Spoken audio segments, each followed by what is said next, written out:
blending it in, but it really does work well. It's similar to the healing brush in Photoshop. So that's it for all the editing functions. We can also hit this reset I think there's a reset on every single one of these, so we can reset the adjustments. Filters, you would just click none, but all of these you can reset to however it was before. And once we hit done, then it'll save the changes and those will go to all your devices.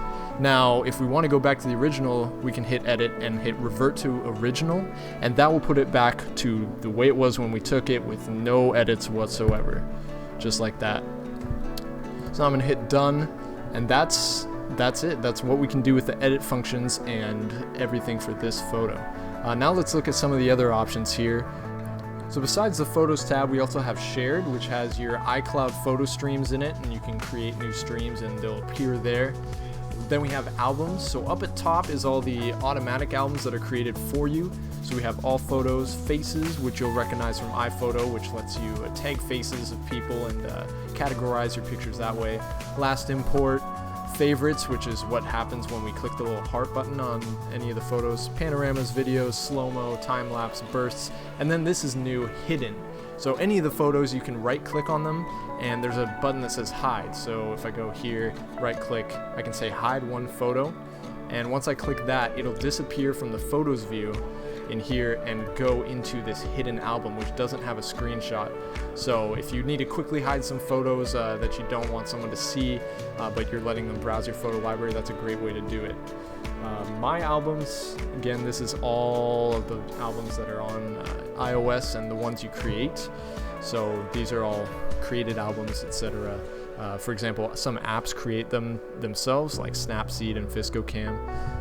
And lastly, we have projects. Projects are all the slideshows, books, cards, calendars that you create with your photos, and they're all saved in one place for you. So for example, this is a slideshow I made of a beach trip, or also another slideshow of the NAMM show, which I went to this year. And then I also made a book out of it. So all of those projects are saved here. And you can explore all that yourself. It's similar to the way they had it set up in iPhoto.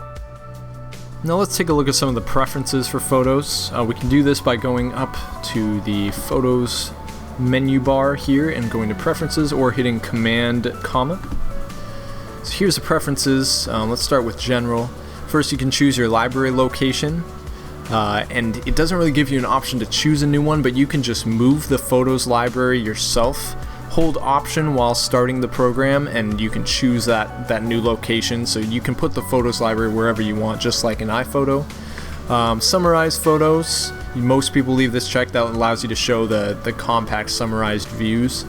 Importing, you can copy the items to your photo library, which is what most people would do.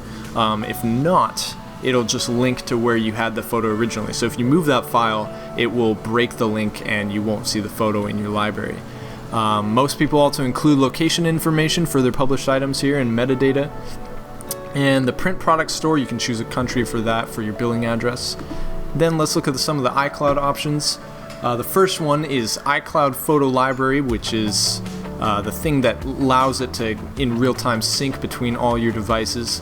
You can either download the originals to your Mac or optimize Mac storage if you don't have a large hard drive. It'll store the full resolution photos and videos in iCloud, but the originals will only be stored on the Mac if you have enough storage space. Lastly, you have the My Photo Stream option, which allows older devices like Macs without Yosemite and devices before iOS 8 to still import your recent photos and still interact with your iCloud library that way. And finally, there's an option to toggle iCloud photo sharing. So there you have it. Photos for Mac is available on the latest version of OS X Yosemite, so be sure to check it out. Thanks for watching, and we'll see you next time.